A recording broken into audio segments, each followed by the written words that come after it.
Alright, welcome to the universe. We'll start with the Tyrion Lannister of physics, the Planck length, which is the smallest thing you can sensibly talk about.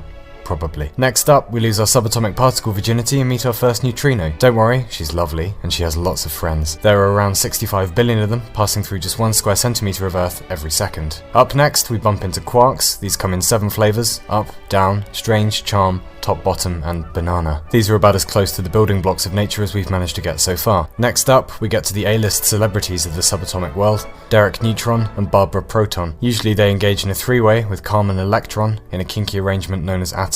Funny thing about subatomic particles, sometimes they behave as waves, other times as particles, depending on how they're feeling and whether or not they're on their period. Which brings us to some more celebrities you will have heard of, such as helium, hydrogen, carbon, and cesium. All of this stuff so far, and everything in the universe, is controlled by 4 forces. The strong force, which generally binds quarks, protons, and neutrons together. Then there's the weak force, which regulates radioactive decay. The electromagnetic force, which holds atoms and molecules together, basically. And finally gravity, who is the promiscuous hussy of physics, and regulates everything else, like universes. But we'll get to that later.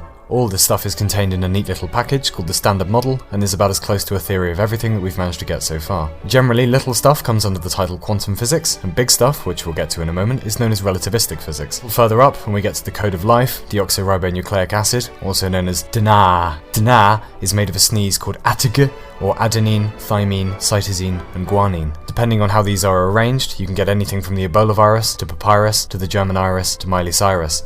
Up some more and we get to cells, some top favourites including red blood, white blood, dendritic, and soft. The next level above that should be familiar. This is where we find raindrops, blue whales, hacky sacks, red tube, the human race, as well as Norway.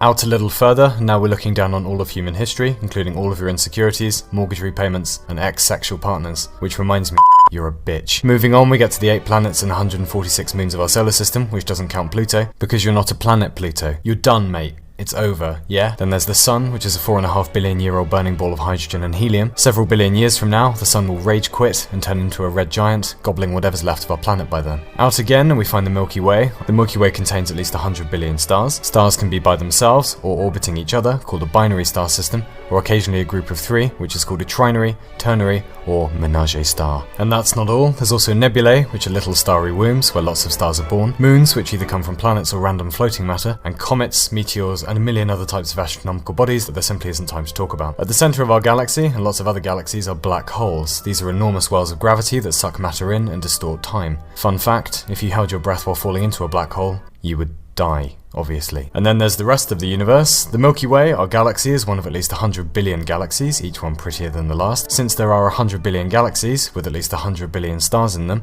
that means there are at least 100 billion trillion stars in the universe. The universe itself, as far as we're aware, is about 93 billion light years across, or to put it another way, if you were travelling at the speed of light, 300 million meters per second, it would take you 93 billion years to get from one side to the other, except for the fact that the universe is expanding, and the expansion is getting faster, which literally makes no sense. And yeah, that's about it, really.